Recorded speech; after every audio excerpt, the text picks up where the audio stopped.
What is up, guys? Today we're talking drones.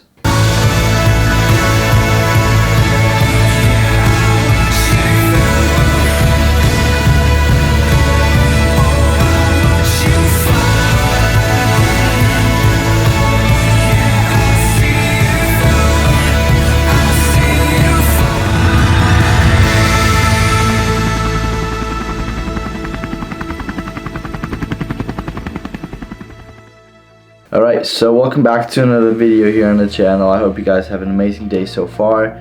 Today we're going to be going over how to get the best image quality on taking photos with your drone, especially with the Mavic Air. So we're going to dive right into it, and basically the first tip I want to give you guys is shoot RAW. The advantage that a RAW image has opposed to a JPEG is that the RAW image is basically picture information, like information of the picture. And it's not like a compressed and set picture yet. It doesn't have a picture profile, and you have technically more dynamic range. You can, recover highlights better and bring up the shadows or whatever. And it's basically the format that every pro photographer shoots in. And if you don't shoot RAW on your normal camera, on your normal DSLR or drone, make sure that it's enabled, because it's gonna make your edits a lot better and your photo overall stand out way more. Then I hear a lot of people that say if you're a beginner, then use auto mode, but don't do this. Hey, my dog just came in.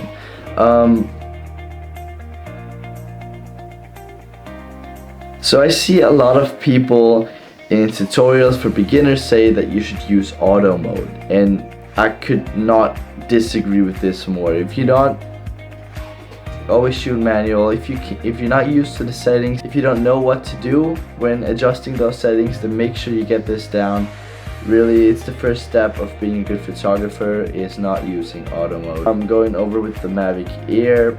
You can basically access the camera settings, and with the Mavic Air in general, you can use ISO and shutter speed, and these are kind of like the instant settings that you can adjust really quick without diving into the settings all that much. And then since you then shoot manual, your goal is going to be keeping the ISO as low as possible. So basically 1:400 is the max I would suggest, because the sensor in the drone isn't that big, and so it's not that, it's like a little more sensible, and not that it doesn't have that big dynamic range as you would get out of a DSLR, and therefore it's important to keep the ISO as low as possible, because it's not going to do very well on a high ISO with that small sensor.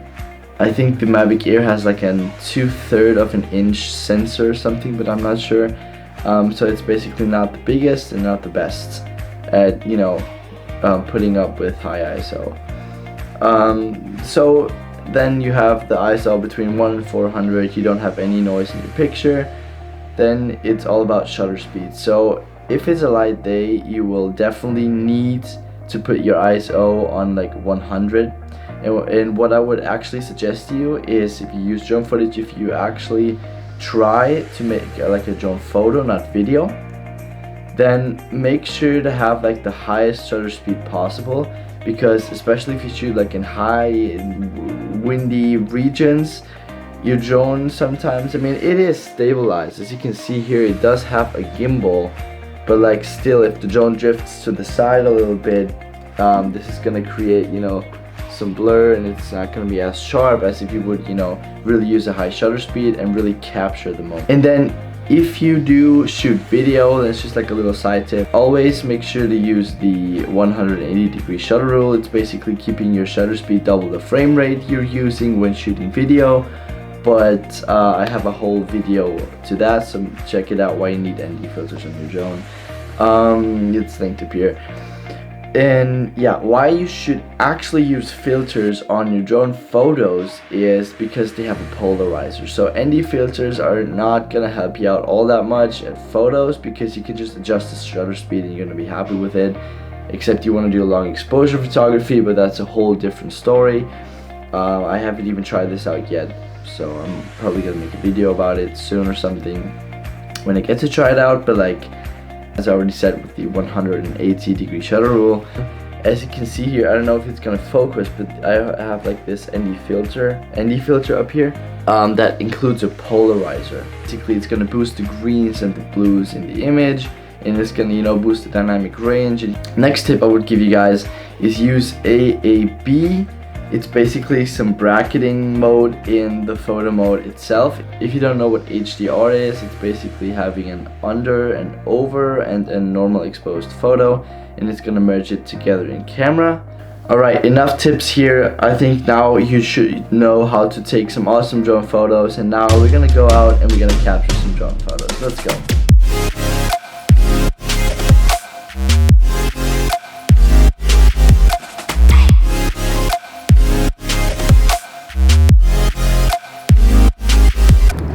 So we're out here now at the lake, and I did kind of do a mistake because I forgot to charge my battery with my camera, so yeah, I'm stupid. But what we're trying to do is we're going to take the drone up here, and I'm going to try to get like a photo straight down of these boats, and yeah, let's see how it goes.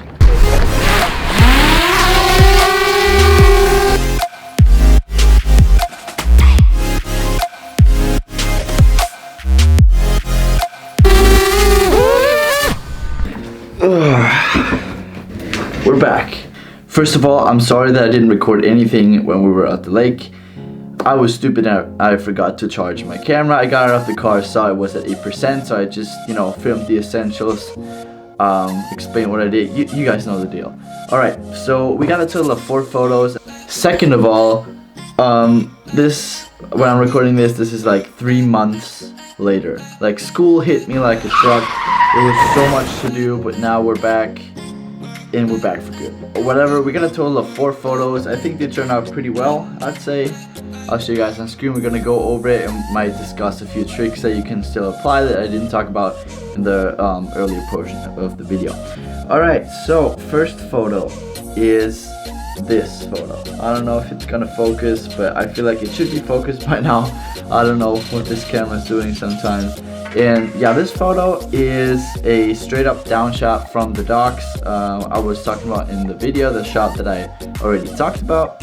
I feel like that one turned out pretty well, as well as this with the symmetry and stuff. The tip that you can apply for this photo is, we all know that drones, like, they showcase these massive landscapes that you have, but sometimes it's the best. Ooh, I almost deleted my photo here.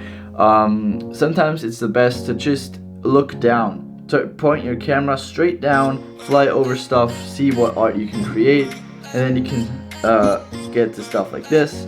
I feel like it looks pretty good. It looks pretty interesting, better than would, for example, seeing the docks from a like this view, like that. Moving on to the next photo is just a classic photo of a boat going on the lake. I feel like that one looks pretty good. It's a simple photo, but I feel like simple photos are sometimes getting the job done better than when there's so much going on. It's just like something that you'll be able to hang in your living room. Moving on to the next one. This is a photo of people stand-up paddling. Here again, that's something like a little drone trick. If you want to get like a unique perspective that looks pretty good, and kind of like to get you a bit like of that abstract thing, but also give you still a little bit of scale, is pointing the drone not like the 0 degree, not 90 degree, but 45 degrees.